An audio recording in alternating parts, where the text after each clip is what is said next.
오늘은 우리 교회에 아주 중요한 날입니다. 교회에 중요한 일꾼들을 세우는 주일이기 때문입니다. 어떻게 일꾼을 세워야 하느냐? 주님의 말씀을 기준으로 세워야 할 것입니다. 주님께서 주시는 그럼 가장 적절한 말씀이 뭘까 고민하다가 초대교회의 가장 중요한 시기에 제자도를 확신시키기 위하여 주신 비유, 오늘 본문 포도나무의 비유를 가지고 함께 은혜를 나눌까 합니다. 하나님은 농부시고 예수 그리스도는 포도나무시고 우리는 가지입니다. 특별히 임직받으시는 주님의 일꾼들은 특별하게 가지의 역할을 하셔야 되는 날입니다. 그러면 가지가 해야 할 일은 무엇일까? 세 가지 은혜를 나눌까 합니다. 첫 번째, 가지가 해야 될 일은 붙어 있는 것입니다. 다른 말로는 거하다 이렇게 말하고 있습니다. 가지에 열매가 맺히지만 가지는 열매를 맺히기 위해서 노력한다고 열매를 맺히는 것이 아닙니다. 가지가 뭔가를 해야 된다라는 강박이 있을수록 그것은 잘못된 길로 가는 것입니다. 가지가 해야 될 것은 열매를 맺기 위한 노력보다는 연결을 위한 노력에 앞장서야 하는 것입니다. 그러면 저절로 열매를 맺힐 것입니다. 맥스 루케이도 목사님은 예수님처럼이라는 책에서 이것을 하나님을 위해서 일하려고 하지 말고 하나님과 함께 일하려 하라 이렇게 표현해 놓으셨습니다. 우리는 가지입니다. 하나님 앞에서 예수 그리스도라는 포도나무에 연결을 잘 시키면 되는 것입니다. 그럼 연결한다는 것은 무슨 뜻일까요? 무엇을 할지, 주님께서 무엇을 원하시는지를 묻는 것을 말하는 거죠. 오늘 본문에 붙어 있다와 거하다는 한글로는 다른 단어지만 원어는 같습니다. 원어는 메노라는 단어를 쓰고 있습니다. 이것이 요한복음에는 40번, 오늘 본문에는 9번이나 쓰여지고 있습니다. 이 메노라는 단어는 말 그대로 붙어 있고 거한다라는 뜻이지만 더 정확한 의미를 위해서는 세 가지 반대말을 이해하면 더 정확합니다. 첫 번째 반대말은 떠나다의 반대말입니다. 그러니까 메노라는 단어는 하나님 앞에서 떠나지 않고 머무른다 이런 뜻입니다. 두 번째 반대말은 흔들리다라는 뜻입니다. 그러니까 흔들리지 않고 끝까지 견딘다 이게 메노입니다. 그리고 세 번째 반대말은 파괴하다라는 뜻입니다. 그러니까 파괴되지 않고 끝까지 기다리며 끝까지 주님 앞에서 기다리며 파괴되지 않는다. 정리하자면 인내를 가지고 포도나무에 딱 붙어서 주님 안에서 파괴되지도 않고 그리고 소모되지도 않고 끝까지 붙어 있는 것, 이것을 메노다라고 말할 수 있는 거죠. 찬송가 370장은 이것을 이렇게 표현해 놨습니다. 주 안에 있는 나에게 딴 근심이 있으랴 십자가 밑에 나아가 내 짐을 풀었다. 주님 앞에 있는 것을 십자가 밑에 가서 내 짐을 푸는 것이다 라고 표현해 놨습니다. 주님께 붙어 있는 것은 어려운 일입니다. 십자가를 지는 일이고 그것은 십자가 밑에 거하는 것과 동일한 것입니다. 이것은 바로 연결을 위한 노력을 말하는 거죠. 4절에 보니까 내 안에 거하라 나도 너희 안에 거하리라. 5절에 그가 내 안에 내가 그 안에 거하라. 7절에 보니까 너희가 내 안에 거하고 내 말이 너희 안에 거하라. 이 거한다라는 것은 단순히 꽉만 붙어 있는 것이 아니라 목적은 열매를 맺기 위해서 붙어 있는 것입니다. 예수님도 평생 하나님 앞에 붙어 계셨습니다. 그리고 하나님께 뜻을 묻고 하나님 앞에 그 뜻대로 살아가려고 노력하셨습니다.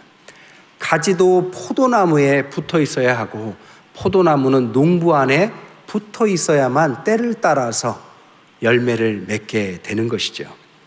이사야서 5장에는 그 반대 들포도나무를 가지고 이것이 얼마나 중요한 것을 이야기합니다. 이사야서 5장에 보니까 들포도나무는 농부의 손에 거하지 않습니다. 그리고 야생에 스스로 열매를 맺힙니다. 열매도 적을 뿐더러 열매의 가치도 굉장히 낮습니다. 맛도 없고 벌레도 많이 있습니다. 그래서 아무도 먹을 수 없는 열매, 그래서 쓸모없는 열매를 맺히는 것, 이것이 주 안에, 농부 안에 포도나무에 거하지 않는 가지가 맺힐 열매를 뜻하는 것이죠. 그래서 우리는 주님 안에서 온전한 열매, 농부의 손에 의해서 잘 길러지는 그런 가지가 돼야 되죠. 그러면 어떻게 되느냐? 연결만 되어지면 수액이 흘러나옵니다. 이 수액이라는 것은 포도나무에서 흘러나오는 하나님의 사랑이요 은혜를 말하는 거죠. 여러분, 열매는 내가 막 힘쓴다고 맺는 게 아니라 주님께서 그 포도나무에서 흘러나오는 수액을 통해서, 가지를 통해서 흘러나오면 거기에서 때를 따라서 열매가 맺히게 되는 것입니다. 그래서 우리는 하나님의 사랑과 은혜가 필요한 것이죠. 여러분, 하나님의 사랑받는 것이 뭘까요? 삼위 하나님께서 그렇게 말씀하시죠. 하나님은 날 위해서 가장 소중한 것을 포기하실 만큼 나를 사랑하셨습니다. 예수님은 날 위해서 가장 어려운 길을 걸을 만큼 우리를 사랑하셨습니다. 성령님은 날 위해서 항상 떠나지 않고 함께 하심으로 나를 사랑하십니다. 이 온전한 사랑을 계속 지속적으로 공급받아야만, 그래야만 하나님의 사랑의 수액이 공급받아야만 열매가 맺히는 것입니다. 사랑은요, 받은 사람들만 나눠줄 수 있는 것입니다. 사도행전 3장에 보니까 안진뱅이를 일으킬 때 뭐라고 하느냐? 내게 있는 것으로 내게 주노니 그리스도 예수의 이름으로 일어나라. 그 안에 그리스도 예수의 이름이 있기 때문에 그런 능력이 흘러나왔던 것입니다. 제가 임직자들한테 한번 묻고 싶습니다. 여러분들은 주는 사람입니까? 받는 사람입니까? 스스로 한번 대답해 보세요. 초대교회에는 초대교회 일꾼들이 다 먹는 것과 제사를 나눠주면서 주님의 일을 감당했습니다. 그렇다면 나눠주는 사람이라고 생각하기 쉽지만 그것보다 더 중요한 것은 뭐냐? 먼저 받는 것입니다.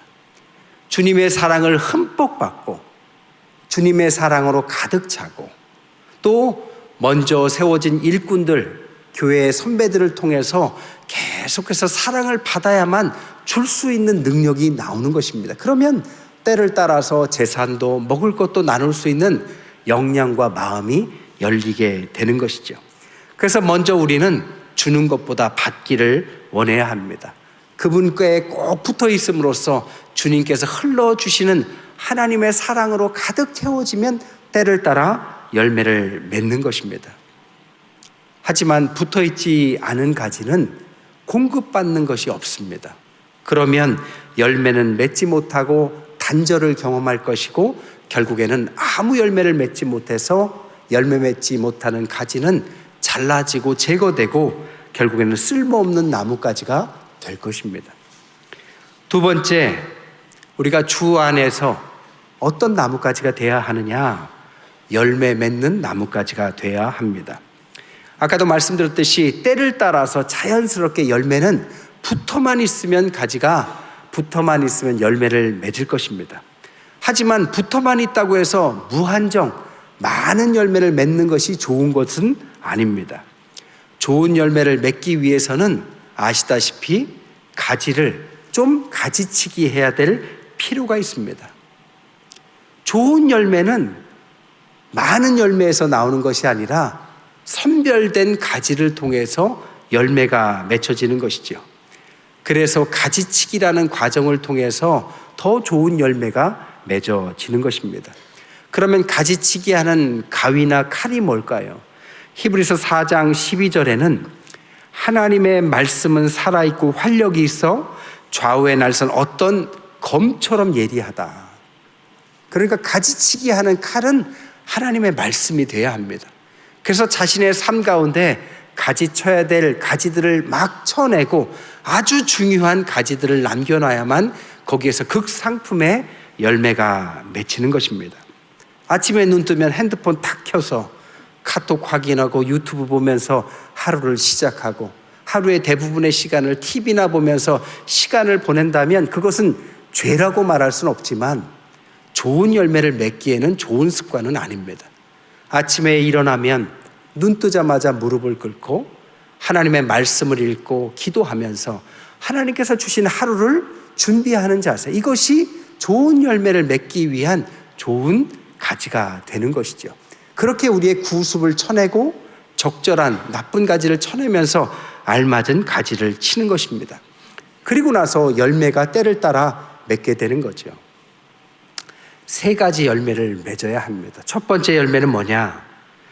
교회 공동체 내에서 사랑의 열매를 맺어야 합니다. 임직하시는 분들이 임직되자마자 일하겠다고 밖으로 막 다니면 안 돼요. 먼저 교회 안에서, 교회에서부터 열매를 맺어야 합니다. 여러분, 임직의 목적이 뭘까요? 대전 태평교회 임직의 목적은 교회의 기둥을 세우는 일입니다. 여러분, 기둥이 왜 세웁니까? 로마 교황청에 가면 성 베드로 성당이 있어요. 15세기부터 17세기까지 200년간 만들어진 대단한 성당입니다. 대부분의 성당은 미켈란젤로가 건축했다고 알려져 있습니다. 그런데 그 앞에 광장에 보면 아주 큰 광장이 있는데 거기를 잔 로렌초 베르닌이라는 분이 건축을 했어요. 가보신 분은 알겠지만 굉장한 광장입니다. 거기에는 기둥들이 284개가 쭉 연결되어 있습니다. 기둥이 284개가 있고 각 기둥도 44개가 있어요. 12년간이나 이것을 만들었습니다. 그런데 이렇게 기둥들이 300개 가까이 있으니까 그 광장에 가면 어떤 느낌이 있느냐? 기둥들이 나를 포근하게 감싸는 듯한 기분을 느낍니다. 이것을 전문 용어로 위요감이라고 말합니다. 여러분, 기둥을 세우는 첫 번째 목적은 바로 이것입니다. 바로 위요감. 위요감이 뭐냐? 둘러싸인 듯한 느낌. 그 둘러싸인 듯한 느낌을 통해서 우리는 든든하다, 안정되다, 평안하다, 보호받고 있구나, 이런 느낌을 받는다라는 겁니다.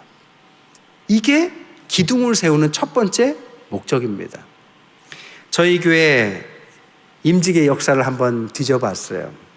1980년 일대 우리 강순기 장로님께서 장로 임직 받고 오늘 2024년 12대 세 분께서 장로로 장립되십니다. 1974년 일대 한칠남 김홍련 권사님께서 일대 권사로 취임하시고 오늘 13대 24분의 권사님이 취임합니다. 2009년에 일대 이만구 안수집사님 외에 32분이 안수집사 임명받으시고 오늘 6대 11분의 안수집사님이 안수를 받습니다. 38분이 오늘 새롭게 기둥이 된 것입니다. 지난 50년간 많은 기둥들이 교회를 위오감, 든든하게 보호하시고 둘러치시고 편안하게 이끌어 오셨어요. 오늘 38분이 거기에 더해져서 더 편안하고 더 안정되고 사람들을 보호해주는 느낌을 주는 귀한 기둥이 돼야 하는 것입니다. 이게 첫 번째 열매입니다. 두 번째 열매는 뭐냐? 기둥을 세우는 것은 버티고 지지하라고 세우는 것입니다. 환난을 이겨내는 열매가 돼야 하는 것입니다. 어떠한 환난이 교회에 들이닥쳐도 이 기둥들만 있으면 흔들림 없이 버티고 든든히 버텨주고 지지해주면 아무런 문제가 없는 그런 기둥이 돼야 하는 것입니다.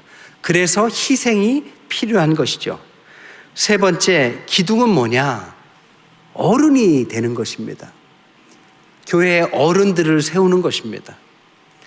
그런데 어른으로 세웠는데 아이처럼 굴면 기둥이 흔들리는 것이니까 안 되겠죠. 심리학에서도 어른인데 아이 같은 사람을 어른아이라고 불러요. 이 어른아이들에게는 특징이 몇 가지가 있다고 그래요. 첫 번째로는 책임감이 없어요. 그래서 무슨 일만 터지면 내 남 탓하기 바쁘다고 합니다. 또한 어른아이들은 할 수 없는 것을 할 수 있다고 처음부터 막 고집을 부려요. 반대로 할 수 있는 것은 못한다고 또 그런 행동을 한다고 합니다. 할 수 있는 일이 있을 수 있고 할 수 없는 일이 있을 수 있겠죠. 어른이라면 그것을 잘 판단해서 함께 힘을 모으면 되는데 먼저 나아가서 고집 피우거나 처음부터 그것을 기피한다면 어린아이와 같은 마음인 것입니다. 혹은 남이 잘하는 것을 내가 잘한다고 착각하는 동일시하거나, 혹은 누가 한마디 했다고 대치하거나 꾸중한다고 막 화를 낸다면 그것은 바로 어른이 아니라 아이 같은 행동입니다. 이 열매, 어른이 되는 열매, 이것이 세 번째 받을 열매입니다. 여러분, 이 열매들을 맺지 못한 가지는 제거돼야 합니다. 여러분, 농부가 제거시켜서 열매를 맺지 못하는 게 아니에요. 열매를 맺지 못하기 때문에 농부가 때를 따라 그것을 제거한 것뿐입니다. 그렇기 때문에 우리는 하나님이 주신 기회와 때를 따라서 열매를 맺어야 하는 것이죠. 세 번째, 하나님의 일꾼들이 해야 될 것은, 이 가지가 해야 될 것은 뻗어나가는 것입니다. 이것을 다른 말로 꿈꾸기라고 말할 수 있어요. 가지는 자라납니다. 열매를 맺습니다. 멈추는 것이 아니라 가지는 담을 넘어서 뻗어나가게 됩니다. 이것을 확장이라고 그래요. 기독교에서는 이것을 선교라고 말하는 것입니다. 우리 교회 내에서 열매를 맺기 시작하면 교회 내에서 멈추는 것이 아니라 때로는 담을 넘어서 세상으로 나아갈 줄 알아야 됩니다. 저희가 몇 주 전부터 아동 보육원에 희망의 담쟁이라는 단체를 만들어서 봉사를 갔어요. 처음 가가지고 교화가 한 30명쯤 되고 거기 스태프들 한 10명, 우리 한 10분 정도 가서 50명 정도가 함께 첫날 식사를 하셨어요. 첫날 어떤 분이 후원을 하셔서 첫날이라서 뷔페를 내셨대요. 뷔페를 냈더니 아이들이 굉장히 잘 먹고 나중에 하는 말이 태어나서 뷔페를 처음 먹었다고 그렇게 말했다고 합니다. 요즘에 뷔페가 얼마나 흔합니까? 그런데 아직도 그렇게 살아가는 사람들은 주변에 있었던 거죠. 그래서 이번에는 어떤 분이, 식당 하시는 분이 자기가 삼계탕을 내겠다고 해서 한 50그릇 내겠다고 벌써 다 예약이 됐습니다. 얼마나 귀한 일입니까? 어제는 우리 교회에 수리하시고 봉사하시는 뚝딱뚝딱 사역이 거길 또 갔어요. 보육원은 원장님만 남자고 대부분이 여성이랍니다. 가보니까 안에는 깨끗한데 밖이 형편없더래요. 남자의 손길이 필요한데 손길이 없는 거죠. 그래서 뚝딱뚝딱 사역팀이 10여 분이 가셔서 가지도 치시고 방충망도 치시고 그리고 전기 콘센트도 고치시고 가서 봉사를 잘하고 오셨습니다. 얼마나 귀한 일입니까? 주님의 사람들이 세상을 향해서 나아가야 되는 거죠. 코로나 전에는 돕는 단체가 많았대요. 근데 코로나를 겪고 나니까 돕는 단체들이 다 사라졌답니다. 이제 우리 교회에서부터 돕기 시작하면 아마 많은 단체들이 함께 할 줄 믿습니다. 또한 뻗어나가는 것은 이런 것만 하는 것이 아니라 우리 교회 아이들을 위해서도 우리 미래 세대를 중심으로 지금 많이 뻗어나갑니다. 아이들에게 ABCD부터 영어 예배를 함께 했어요. 잘하는 아이들도 있고 영어를 처음 배우는 아이들도 있고 영어를 가르치고 영어 예배를 한동안 진행했습니다. 이제 중국어 예배를 통해서 중국어도 가르치려고 해요. 처음에는 중국인과 한국인 사이에서 태어난 아이들을 위해서 시작했는데 제가 이제 그 아이들뿐 아니라 우리 교회에서 중국어를 배우고 싶은 누구든지 어린아이든지 어른이시든지 함께 가서 중국어를 좀 배우도록 해달라 해서 아마 할 겁니다. 여러분, 우리는 주 안에서 꿈을 꿔야 하는 것입니다. 미래도 꿈꾸고 헌신도 함께 꿈꾸면서 세상을 품어야 하는 것입니다. 우리가 꿈꾸는 그 끝은 어딜까요? 그 끝은 바로 예수님의 12제자들의 마지막을 보면 알 수 있습니다. 예수님의 12제자들 요세푸스의 기록에 의하면 베드로는 로마로 가서 거꾸로 순교합니다. 안드레는 아가야에서 엑스다형 십자가에 순교합니다. 야고보는 헤롯 아그리빠 왕의 칼에 순교합니다.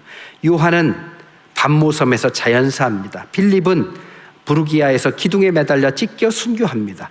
바돌로메는 아르메니아에서 수없는 매지로 십자가에서 순교합니다. 도마는 인도에 가서 군인의 창에 찔려 순교하고, 마태는 이디오피아의 칼에 찔려 순교하고, 야고보는 군중들에 의해 성전 꼭대기에서 추락사하고, 시몬은 이디오피아에 가서 칼로 목이 잘려 순교하고, 다데오는 페르시아에서 활에 맞아 순교하고, 마띠아는 이디오피아에서 돌에 맞아 순교합니다. 여러분, 예수님의 꿈을 꾸는 사람들의 끝이 화려한 끝으로 나는 것은 아닙니다. 주님께서 십자가를 지고 돌아가셨듯이 우리의 끝도 결국에는 순교, 주님 앞에서 이 땅을 위해서 열심히 살아가면서 주님의 길을 걷는, 어찌 말하면 어둡고 어려운 좁은 길이 기다리고 있습니다. 오늘 임직 받으신 분들 잘 생각하세요. 4시 전까지 환불 가능합니다. 4시 이후에 이제 임직이 시작하면 이제 환불이 안 돼요. 주님 안에서 예수님처럼 살겠다고 작정하고 가는 길입니다. 하지만 그렇다고 해서 우리에게 어두움만 있는 것이 아니라, 어려움만 있는 것이 아니라, 주님은 2가지를 약속하시기를 함께 하겠다, 면류관을 주겠다라고 약속하셨습니다. 우리가 그 약속 믿고 어렵지만 주님의 제자들이 걸었던 그 길로 꿈꾸면서 가는 것이 우리가 바로 가지처럼 가는 길입니다. 말씀을 정리하겠습니다. 포도나무의 가지의 운명은 둘 중에 하나입니다. 열매를 맺든지 혹은 제거되든지입니다. 중간은 없습니다. 열매를 맺기 위해서, 열매 맺는 것은 포도나무에 의해서 열매 맺는 것이고, 뻗어나가는 것은 농부에 의해서 주도된다면, 여러분, 결국 우리가 스스로 할 수 있는 것은 한 가지뿐입니다. 그것은 바로 붙어 있는 것입니다. 포도나무에 딱 붙어 있는 것입니다. 이 붙어 있는 사람들에게 7절에 주님 약속하시기를, 너희가 내 안에 거하고 내 말이 너희 안에 거하면 무엇인지 원하는 대로 구하라, 그리하면 이루리라. 이 약속을 주셨습니다. 여러분, 특별히 오늘 임직을 받는 모든 분들, 하나님 앞에서 연결을 한번 확인해 보십시오. 주님과의 콘센트가 헐거워졌거나 빠져 있습니까? 그렇다면 다시 연결하십시오. 주님 앞에 무릎을 꿇으십시오. 기도하십시오. 말씀 속에서 주님 가신 길을 묵상하시고 따라가기를 결심하십시오. 그러면 주님께서 그의 능력을 우리에게 흘러 넘치게 하셔서 주님께서 우리를 통해서 많은 열매를 맺게 하실 줄 믿습니다. 그런 교회와 그런 모든 분들 되시기를 주님의 이름으로 간절히 축원드립니다.